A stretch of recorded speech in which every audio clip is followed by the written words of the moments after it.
Sikreto para sa mahusay na pagpunla sa sayote. Naku kaibigan, panoorin mo ito para makakuha ka ng idea. Ang unang gagawin ay kumuha ng tubig at ang magulang na sayote at piliin ang malaking bunga. Ibabad lang ito sa tubig ng at least 2 oras. And after 2 hours, kumuha ng zip bag dahil ilipat naman natin ang bunga ng sayote na binabad sa tubig para mabilis mag-germinate.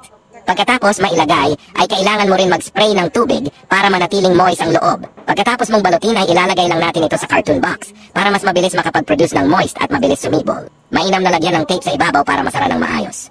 And after 1 week, pwede na kunin ang bunga ng sayote. Kung mapapansin nyo, ay mabilis lang nagkaroon ng maliit na talbos at umusli na rin ang mga ugat nito.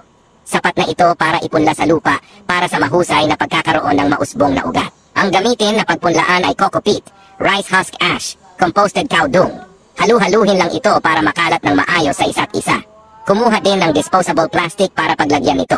Ang purpose ay para madali lang natin kunin ang binhi kung sakaling mausbong na ang ugat. Napakasimple lang naman, ilagay lang ang 1 piraso ng binhi sa bawat disposable plastic na pagpunlaan.